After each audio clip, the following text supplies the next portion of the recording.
Limitations of the mind breed prejudice, which in turn induces ignorance. This is a central concept of our book that we're discussing today called Cosmic Consciousness by author Mike Longmeadow. We are in for a fascinating discussion. We're talking about spirituality. We're talking about science. We've got special guests for this fiction book. We've got special guests who were involved in the making of the audiobook. It's a fantastic conversation that we have to look forward to today. Brought to you by Igniting Souls Publishing Agency and featuring our special author today, our special guest author, Mike Longmeadow. Now, you may not know Mike Longmeadow. However, I think you probably know his real name, Michel Longpré. Michel is a amazing tribe support member here with Igniting Souls. You've probably seen him pointing you in the right direction in the tribe. You've probably seen him providing solutions to questions that you have, pointing in the right direction. And Michel is fantastic with the Igniting Souls tribe. And he's also a fantastic author. And we are going to talk to him today. His pen name for the book is Mike Longmeadow, and his real name is Michel Longpré. Let me invite him here to join us here. Let's talk a little bit more about that and talk a little bit more about this book. Michel, welcome, my friend. Or shall I say Mike? Hey, it's Mike and Mike in the morning here. Mike in the morning.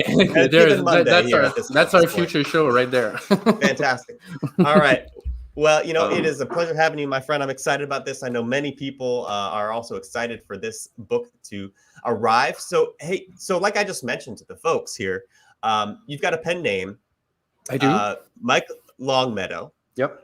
And there are several authors who go by pen names. And for the rest of us, we don't necessarily know why. We don't necessarily, know why we would do that. Can you explain a little bit about your background and why you went with this pen name? Let's start there and go from there. Yeah, absolutely. Well, the main reason that I went, the result of that, actually, I should say, is it comes from my my multicultural upbringing, which is not exclusive. Everybody has different cultures that have been in their upbringing. But for me, it's specific because I'm this sort of French-Canadian alien up there in the tribe. But the thing is, I was born in a half English and a half French house. And actually, when I started talking, my first words that came out were a mixture of French and English. And over time, with the French family and English family, my dad and my uncle played around a lot with literal translations. Sometimes they can be very funny. And Longmeadow is actually a literal translation of Longpré, because, long is long, but a pré is a meadow. So I went with Longmeadow. One of the reasons is when I traveled with my parents into English-speaking territories, Longpré, for some reason, is very hard to pronounce.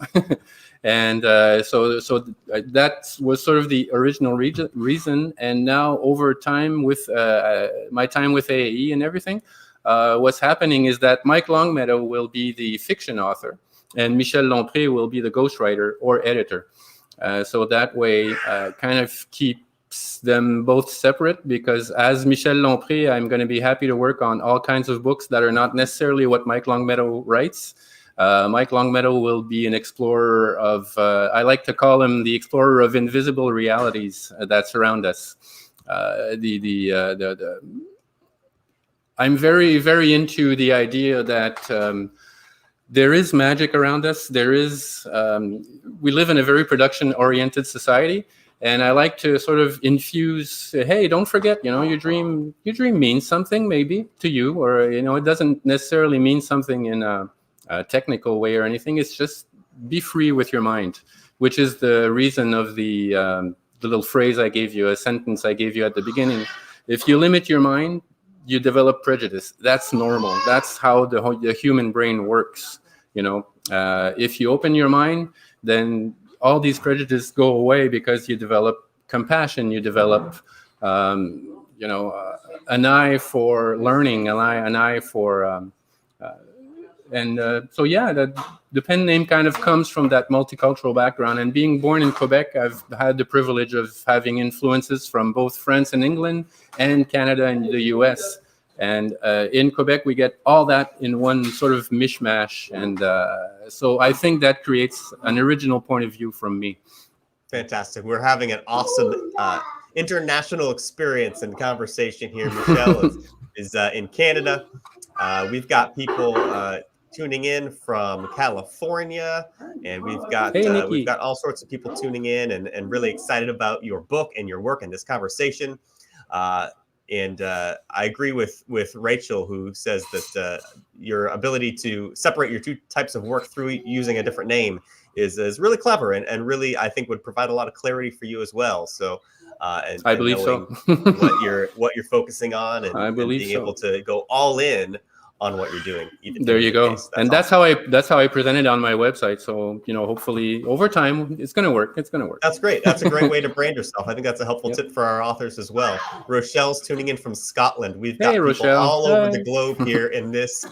When we call it a global live stream, we're not kidding. We're not overselling that. This is a global live stream. I saw Chantal pop up. I just wanted to say hi, a good friend of mine. Oh, fantastic. I love it. Yeah. And so please, if wherever you are, whether you're in Iowa or Indonesia, let us know where you're tuning in from here in the chat. We'd love to hear from you where you are and add to the international party that we're having here. Michelle, so excited to get into this book a little bit. So, can you talk to us a little bit about what your book, Cosmic Consciousness, is about? You mentioned it's a fiction book. It is. We mentioned a little bit about the spirituality and the science that goes into it. Can you tell us a little bit about what the book is about and what you hope people will get from it? Yep. Well, in one sentence, the book is about reconnecting the human consciousness to the collective unconscious, which is this sort of web of energy that exists around the Earth. But to get to that, what's interesting about that is, and this is a big shout out to AAE, by the way. Just let me say that out first. The book started out, for those who've read it, Dr. Frank Cutler, he's kind of the bad guy in the book. And that's where the book started. And my mind was in a very, very dark place. It was, everything that I was writing was negative, and I was pulling out negative energy from myself and just spreading it. Mm-hmm. And there came a point where it kind of, at some point, I can't even put my finger on it, but at some point it became a story of hope as Angela's character, which is the other main character, or the good guy. When she started to develop in my mind, hope kind of reappeared. And from there, it became a book on the battle that we have. Every one of us has a battle, a personal battle of sort of. When you start writing when you start reading the book, I mean, it's going to bring you into places where I ask some pretty serious questions on spirituality, on science as well, in the sense where I try to explore the idea that scientific research done with a spiritual approach might yield some different results, and vice versa. If you go into a spiritual trek or something and you start applying scientific method to it, it's going to bring you to a different place. And through the different characters in the book, especially Angela and Ayla in particular, they sort of expose that idea. And it's really about a story of hope in the end. And the central part of it all is a village that I situated in India in the book. And just to flash back to our multicultural, that's one of the reasons my book kind of takes place all over the world, in Mexico and India. One of the reasons is that multicultural, and all the friends I've made from around the world, I kind of wanted to represent all that. And this village in India is a representation of what could politics do. How can we use the idea that everyone has a voice, but everyone also has a responsibility? Like we all have free will, and we're free to do whatever we want, but what's the responsibility that comes with that free will? And that's what is explained or explored, I should say, in the village in India. That's a good concept, Michel. The idea that we all have a voice, but we also all have a responsibility, and powerful thing to think about, because if you have one but not the other, then you're not really making an impact in this world. If you have a voice, but you don't consider having a responsibility, then you're just a loud noise causing disruption. And there you go. And if you feel the weight of a responsibility, but you don't use your voice, then nothing ever changes. So a fascinating call and a reminder there. Yep. And that's really centralized around the village. The rest is really an adventure in, I hope, the purest sense. What I wanted to make sure is that the reader reads the book for fun. And like it happens for me, especially with books from Alexandre Dumas, who wrote The Three Musketeers.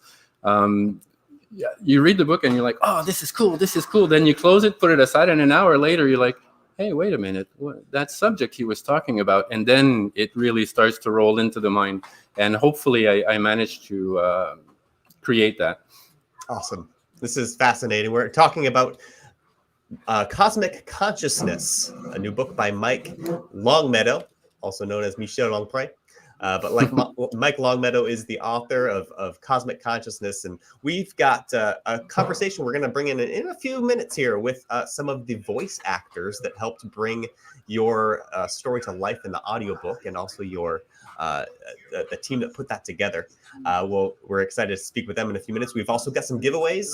Mike's going to give away a couple hardcover copies of the book. Oh, there they are. They're going to go straight to you. There they are. Beautiful cover. This book will look fantastic on your shelf or on your coffee table. My favorite part is, let me just, in the tree trunk, you can see there's a DNA strand in the tree trunk, and you can only see it when you look up close, but it's probably the part I'm most proud of. It's a beautiful cover. I remember seeing the process of your book get published, and the progress on the cover art that you were sharing with the tribe. Mm-hmm. And I remember it's like, oh man, this looks stellar. I'm excited to finally see it. You get to hold it in your hand. That's awesome. And funny thing for the book, for those in AAE who are doing the 99 designs, the person who ended up doing my cover on the first try, I eliminated him. And I told him, you didn't reread my brief, please. He reread it, and there we go. Fantastic. Hey, you know what? That's awesome. Given there's some second chances, and you never know what can happen through maybe a failure. That's a little lesson in and of itself. Yeah. All right, Michel. Well, we've got things to look forward to. I think this will be a good transition question, because I think we'll get to talk more about this character here in a few moments. Mm-hmm. But you mentioned that your main character, Angela, mm-hmm. Is a female. And so, talk about your voice and why you chose a female lead in this fiction story.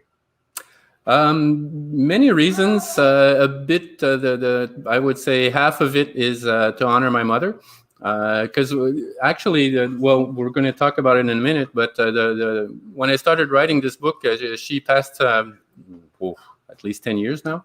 But at some point, I was like, hey, she would be super proud if I wrote a book in English. She would love that. And I started and ended up writing the whole book and everything. So that's part of the reason. The other part is more a personal reason. I find the discussions of the sexes kind of out there. So like I do when I play a video game and you can choose a female character, I always choose the female character just to add in the statistics. It's really Christopher at first. For those who read the book, Christopher was supposed to lead at first, and then I thought, you know what? I think this is going to be kind of cool. And the reason Frank is a man is that it's not like women are good and men are bad. It's really, it ended up in that direction. Frank is a representative of my dark voice, my personal dark voice. And so I let him talk. At first I was like, no, shut up. And at the end I thought, no, you know what? Say what you got to say. That's great. It's fostering conversation and showing a little bit of conflict there, which is always good to see in a story, right? And let's you have some special guests here on the show. today, which is exciting. I love it when we get to feature an author and the author has some people to introduce. So you know what, Mike, I'm going to step out of the way here and let you run the show and you talk to your folks here. Introduce who you have, and we'll bring them on here. And this is I'm excited about this. We'll have an awesome conversation. So who do we have here to look forward to? We have the two actors, Neil Chase and Lindsay Christopher, and the sound engineer, David Heacock. They all three worked on the book. I wanted to have a man and a woman as voices, and both of them, Neil and Lindsay, really did an awesome job of representing each character with its unique voice. And David was awesome in putting it all together for sure. Fantastic. Well, here is Neil and Lindsay. Welcome to the show. I'm so glad you're here, and I'm thrilled to be able to have you and have this conversation. Well, thank you for having us. Hey guys, this is actually the first time we meet face to face. So we've spoken a lot, obviously a lot of emails, but it's really cool. Hey guys, my total favorites are Raphael and Ayla. For different reasons. I'd have to think about it to give you an exact reason. But when Raphael's voice came on the first time I listened, I was like, hey, I love this one. And when Ayla popped on, I was like, that's her. That's exactly her. And all the others too. I mean, but those were definitely my favorites. I'm wondering if you guys had any favorites when reading. For me, I think it was also Raphael, to be honest. I liked giving voices to all the characters because this book is so worldly. The characters come from all over the world. It was a really great chance as an actor to put some real variety into the accents and the voices and try to give each character a distinct personality as well as voice. But yeah, Raphael was a lot of fun. I love the taxi driver too. Oh, thank you. Yeah, he was a lot of fun too. I admit. I had two favorites. I liked Ayla, like the same as you. I really like that Ayla has such a high enthusiasm and energy to her. And then my other favorite was Zarina. She was just so enticing and seductive. So those ones were really fun to do. Yeah, the mysterious one in the middle of the book here. Very cool. Well,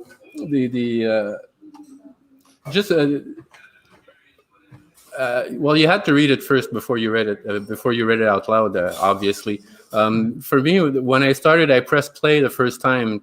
It was interesting to see how I had certain sentences or paragraphs that I particularly loved in a written form, but then when you read it out, I was like, oh, I like this part now better. Was there something similar for you guys when you first read it and then you go and read it? I think that's always the case with any book. And you find that when you read it silently to yourself, it sounds a certain way in your head, but then as soon as you start speaking it out loud, it comes like a little bit of a different flavor.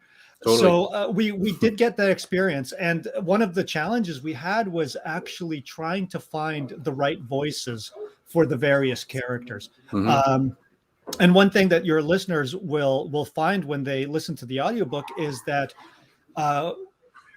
there are chapters that I will narrate, and then there are chapters that Lindsay will narrate. And that's because certain chapters were written from a male point of view, and certain chapters were written from a female point of view. And we really wanted to honor that vision of yours. So we thought it wouldn't be right if only one of us was narrating the entire thing from beginning to end. And I think, I hope it adds something to it for the people listening.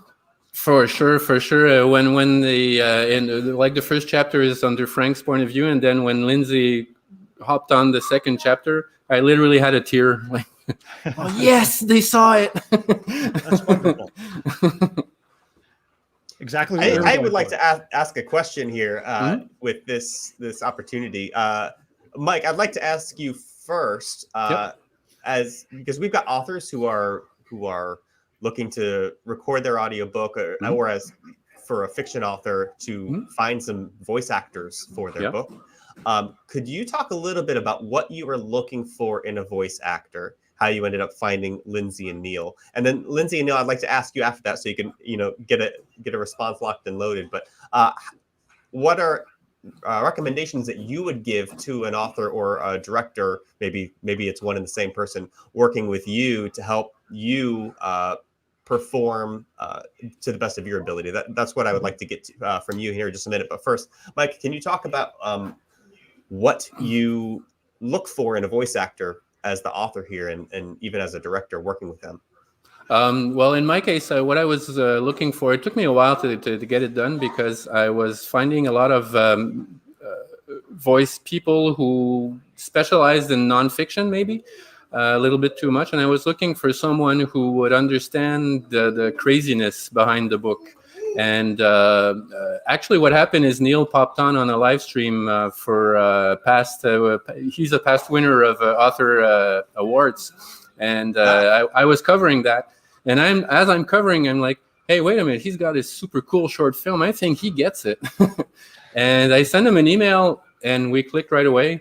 Another thing I would suggest is to give the actors some liberty to be actors, but at the same time, just small guidelines. Like, I'm expecting this guy to be a little bit gruff, or that character. And then Neil came back, the specific pronunciations on names, because the names I have in the book aren't all everyday names. And after that, it's really just a question of trusting that the actor is doing what they do in life. So I would say, like, give the actors some freedom with a bit of guidance, and don't be afraid to exchange. We had a lot of email exchanges for small subjects and all that. And so yeah, for me, it was looking for someone who understands craziness. Awesome. You got to find someone who really just fits the vibe of your book, right? And can can play along. Yeah. That's awesome. Neil and then Lindsay, I'd love to hear from your perspective. And you know what? I've got Dave, your engineer here, your audio engineer, Michelle. I'm going to bring him on here in just a minute, and we can chat with him. But Neil and Lindsay, what are some quick tips that you can provide that would help you as the voice actor? We've got authors here who are going to be looking to find voice actors. How can they help you deliver the best performance you can give? Yeah, Michelle really touched on this for me in our initial conversations. Things like, how do you pronounce certain words, certain names, certain locations? Are there any special notes that you have for any character? Like he mentioned, certain character, he wanted it to be portrayed in a gruff way or something like this. So things like that always help because all we see as the actors is the written word. So anytime we can have a conversation with the creator of the work and try to get a little bit of their insight and where their headspace is and where they're coming from with the individual characters, that will always be a huge help. But I really very much appreciated the fact that Michelle was so open to our interpretations of the characters as well. And I'm willing to bet that some of the voices didn't sound like he imagined them, and others hopefully were bang on. So I think it's that wonderful mix of sometimes trial and error, and for the client, to the author, to not be shy about voicing and saying, like, maybe that's not exactly how I pictured this character. Maybe you could try it this way, or things like this. So notes are always very, very welcome. Fantastic. Hey, Lindsay, how about you? What helps you succeed and feel successful in a project? Kind of touching in with similar themes. I think it's really important if you guys can be able to explore together and kind of have like that give and take where everybody has something to bring to the table. And by having that communication back and forth, then you can be able to create the vision that you were looking for, and having to be able to have that feedback and that teamwork dynamic. Even like we were talking about how you had your cover of the book, that you had someone first and then you gave them feedback and then you ended up with the cover that you chose with. So by being able to have that mindset is really the way to have your best product possible. That's good. It's like any creative endeavor, right? It's a collaborative process. Mhm. It's a process, a bit of trial and error. It's having a loose grip on what you envision. You still have a plan, you still have a vision for what you want, but you have to have that freedom to allow other people who are working on it to be able to take the lead and take ownership of it. And it ends up being in this case, an audiobook that's fantastic and to listen to and engaging. and just sorry to cut you off on that exact on that exact subject. For all the authors out there who are looking for an audiobook, prepare some notes, but not too much, because we have our own vision in our mind, and the actor is going to bring something that you don't expect and probably going to love. So love it. Be open.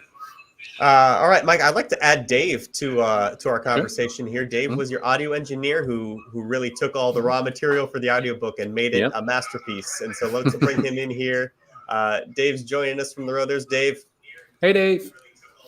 Hey, everyone. I'm just multitasking and driving. As long as your hands free. Wheel. So, Mike, talk to us a little bit about your relationship with Dave and how how this project was able to come together with you guys. Well, actually, with Dave, we didn't have a lot of communication. I communicated especially with Neil throughout the process, and actually had to ask Neil, because I did a post just to thank the team before, and I had to ask Neil, who was the sound engineer again? And, but that being said, when you listen to the book, I mean, it was all so like the perfect quietness, and you just get the words, and it just flows really beautifully. It was super well done on that part. And there was a question of adding some sound effects, but time, budget, and all those things. It'll be for next time, but it's really interesting, because for having tried 2 chapters of doing it myself and then trying to set that up together, I know that Dave had a lot of work. I'm as much as Neil and Lindsay did a good job. There's always a lot of work in the sound engineering part, and I mean. Yeah, nothing to say on that part. I hope you had fun. I hope you had fun with it, Dave. Yeah, I had a lot of fun. The first and foremost, Neil and Lindsay are so professional that, I mean, my job was easy. I just had to. Oh, sorry, you went under a bridge. Get it back. Down to a tunnel. That's right. That happens. You're on the road. You hit a dead spot. It's fine. The sound engineer is such an important role in the process of the audiobook. There you go, Dave. Yeah. We got your back. Oh, he's out. All right. Excellent. We'll get just I'll finish for Dave, because ACX is super strict on the technical parts. So it's important to have a sound engineer do it, because we don't realize how much detail there is into just creating the right file, Yeah, sound engineer has an important job in making sure that you take the raw material that people like Lindsay and Neil offer, and like you mentioned, they do a great job in what they do. But there's so much, there's the balancing, there's so many things that are over the heads of us authors, right? Yep. That it takes a wizard like Dave, it takes an audio engineer to really make it a pleasing listening experience for your audiobook listener. Fantastic. Well, and it's also sorry, Dave. It's also about the source. I mean, you need solid. So your source, your microphone, your processing, your compression, all of those things, that audio chain has to be so crystal clear initially, because you can't make up for that after. Yeah.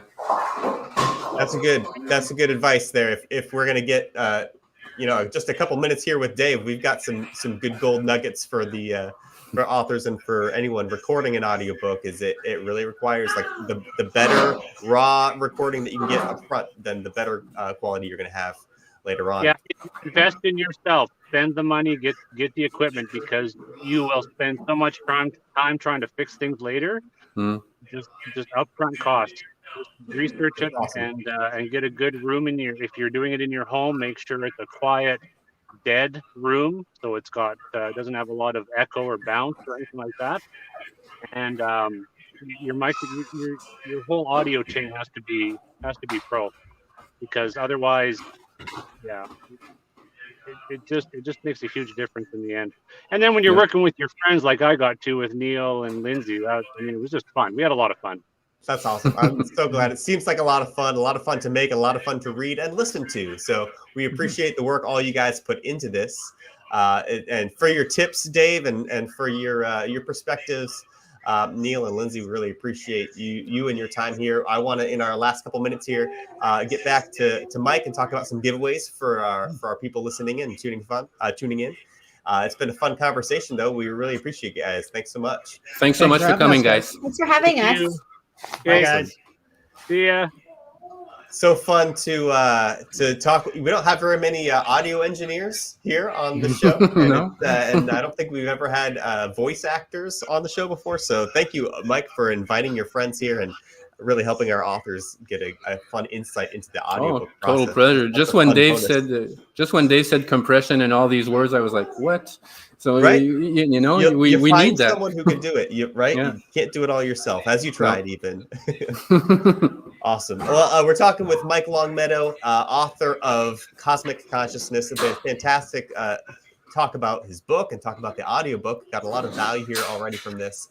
And so, Mike, in our final minutes here, we'd like to point people to your website, michelelongpre.com. That's Michel Long, LONGPRE.com. You'll have from there you can access also my book website, which is cosmic-consciousness.online. You can access it through Michel Longpre. And while you're there, I might as well check out my blog. I've got a few blog posts, and I'm going to continue on that. A little bit like the book, I explore different subjects. 1 week it's going to be writing tips. 1 week it's going to be philosophical, and another week it's going to be just my emotion of that week. So yeah. Fantastic. I love it. And you mentioned someone else. You have some. You can get a free chapter of the book there on your website. Yep, and actually, there's a surprise on the book website. I added 2 short stories, which are Frank and Angela's story right before the book starts. So sort of two small prequels right there on the website. Fantastic. So you can go find that at michelelongpre.com. Tanisha is rocking it in the comments, providing these links. We've got some fans of your blog already. Ricky's checking it out. She loves it. You can get free chapters of the book at cosmic-consciousness.online. And to conclude here, you have 2, like I mentioned, 2 hardcover books you're giving away to people. I'm looking. We've had some awesome engagement here in the chat. Nice. And if I may take the liberty to assign a couple winners here. Go right ahead. We have. I would like to award Rochelle Alexandra for tuning in all the way from Scotland and really adding to our international feel for this international book. Love that choice. Also, I was excited to see Nikki Phillips Martin talking about she's going to be working on her audiobook soon, and it would be great to give her a copy of this book, and she'll be able to check that out, check out the audiobook, and best of luck, Nikki, as you're working on your audiobook journey as well. Awesome. So Nikki and Rochelle will be receiving some hardcover copies of your book. Michel, it's, or shall I say, Mike, been fantastic chatting with you here. It has. That will conclude our time today. Yeah, we've gone long a bit, eh? You know what? I'm happy to spare some minutes for you, my friend, and all the value that you added to our people here today has been highly valuable, and certainly thankful for that. And here's a little my grandson Leon. Your grandson Leon, the specialist guest of all. There you go. Fantastic. Well, I'm being upstaged right now by cuteness, so I think it's time for me to end the show before I get too jealous.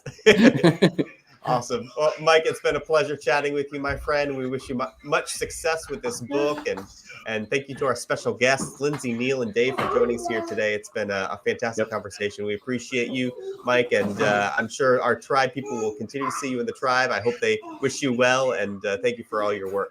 Well, thank you for having me. Awesome. Well, have a great rest of the day. Thank you, everyone, for joining us here on this Igniting Souls Publishing Agency global live stream. The most global live stream I think we've had in a long time. So great to join us here. This has been Mike Longmeadow with the book Cosmic Consciousness. Pick it up wherever you pick up books, and we'll see you next time.